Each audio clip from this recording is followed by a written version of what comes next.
In this video, we're going to talk about symbolic logic, in particular, propositions and negation. So the question is, how do we convert between worded statements and symbols? Just something to keep in mind, the statements we're going to consider can either be true or false. So we're not necessarily worrying about whether the statement is true or false, just whether or not it can be either true or false. And we'll see what that means in an example. But before we get to that, some keywords to start with for mathematical logic. Again, these are not all the words, it's not an exhaustive list. But some keywords we're going to be using are proposition, negation, or not. We're going to later in the next video get to truth tables, conjunctions, which is and, logical and, disjunctions, which is the logical or, the inclusive or, and exclusive disjunction, which is zor or xor, depending how you want to pronounce it. In this video, we're going to focus mainly on proposition and negation and talk a little bit about truth tables. In the next video, we'll talk about these other three items. So what's a proposition? It's a declarative statement that's either true or false. So declarative is a grammatical term. It means basically that it's something that's not a question. In other words, it's not interrogative, and it's not a command. So it's not an imperative. And it's not just a declarative statement. It's a declarative statement that is either true or false. So for example, triangle ABC has three sides. Let's say that this here is triangle ABC. It is a triangle. It does have three sides. That is a declarative statement. We can determine whether it's true or false. That's all we care about at the moment, whether it can be true or false. Next one, no prime number is even. Well, if we look at this image here, this image happens to contain a bunch of prime numbers. There's 2, but again, we're not determining whether the statement is true or false right now. We're just determining, can we determine whether it's true or false? So we can determine whether it's true or false. So that makes example 2 a proposition, just like example 1. Example 3 says 4 is greater than 5. That is a complete mathematical statement. It's a complete mathematical sentence. It is something we can determine is true or false. Now let's explore some examples that are not propositions. So, for example, do you like coffee? This one is a question, so it's not a proposition. Fill out this form. That's a command. So that makes this not a proposition. Now, the next one, this sentence is false. Well, let's think about that for a second. Can we determine whether this is true or false? Let's see. If I assume that this sentence is false is true, then what I'm saying is that the sentence is false, but I said that the sentence is true, so that doesn't make any sense. Similarly, if I assume that this sentence is false, then what I'm saying is it's false that it's false, which means it's true, but that doesn't make sense because we said it was false. Therefore, this is also not a proposition. Some notation that we use when we're talking about propositions, we're going to use lowercase letters. Usually it's going to be P, Q, R, S, and T. Maybe some other letters to denote a proposition. Once in a while, we'll use capital letters if we kind of feel like we're running out of symbols or we need to distinguish one thing from another. But a lot of the times you'll see lowercase letters starting with P. We're going to use T to stand for a proposition that's true, or to mean that the truth value of a proposition is true. And similarly, we're going to use capital F to mean to stand for a false proposition, or to indicate that something has a truth value of false. In the next video, we're going to talk more about this, but just to get a little bit more notation out of the way, conjunction or and is indicated by this wedge symbol between two propositions.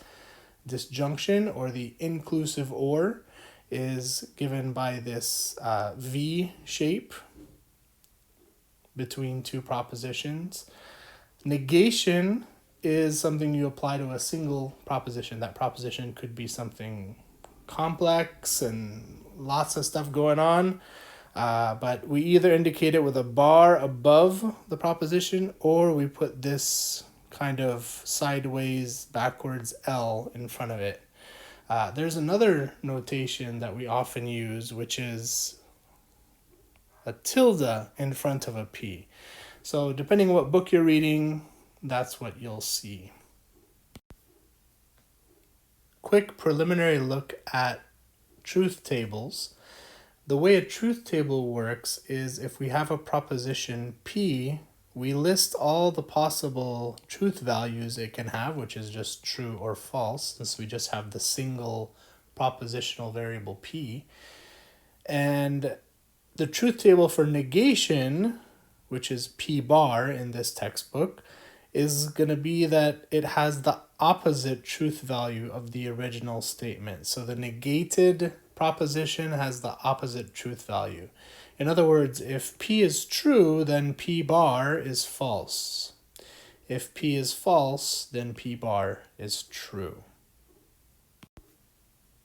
Now we're going to dive into some examples of how to actually do negation with statements written both in English and in math. And this is an example from our textbook, a spiral workbook for discrete mathematics by Harris Kwong. And it says, find the negation of the following statements.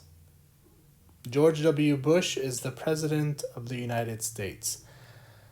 One thing that students have difficulty with is thinking that they need to say whether this is true or false. That's not what's being asked. We're trying to find the negation of this statement.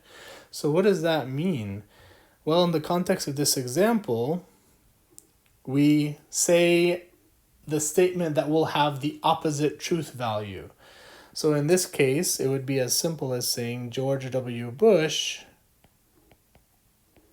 is not the President of the United States.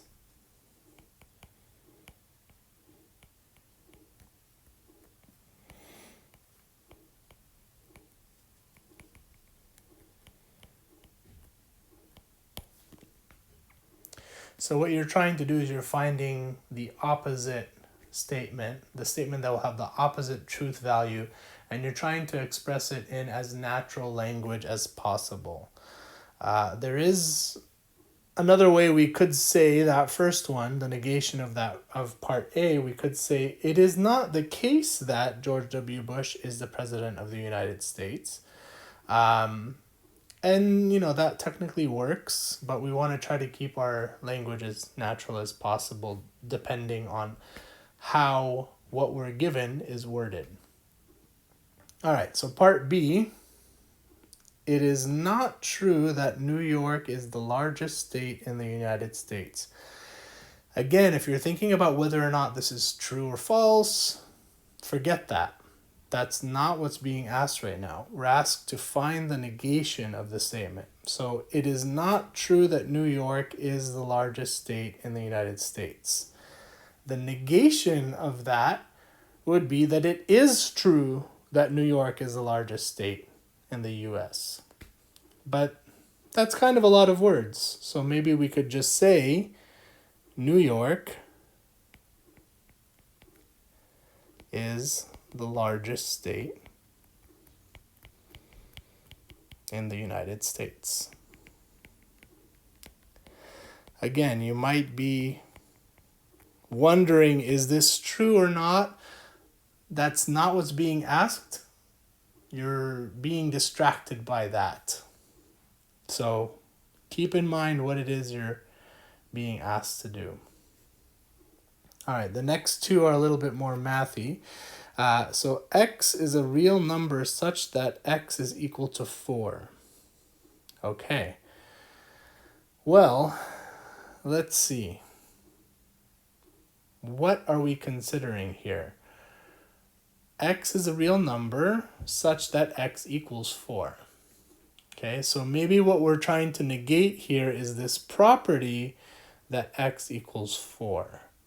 So maybe we say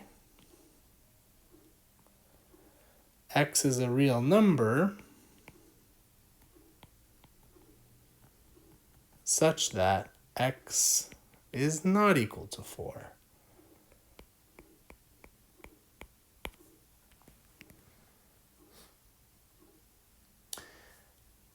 And so what we did there was we didn't negate every single verb in the sentence. We negated the property that the thing had that the proposition was claiming. In other words, in part C, the claim was that x was equal to 4 and that x was a real number.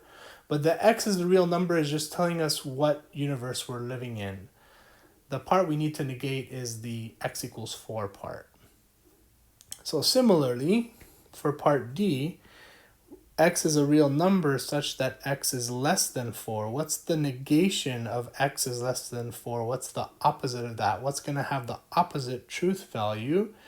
It's the opposite of less than, which is greater than or equal to. That's the important part. So x is a real number such that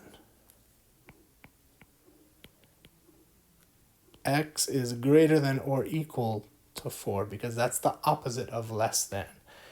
If this had said x is less than or equal to 4, the opposite or the negation would be x is greater than 4.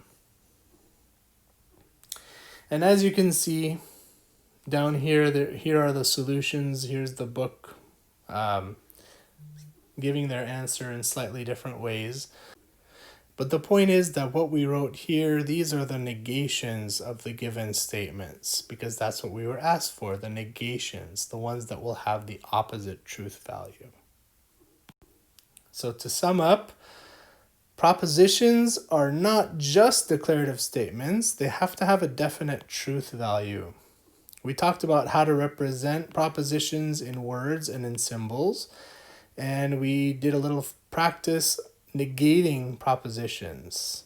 And we used the idea that negated propositions have the opposite truth value of the original proposition.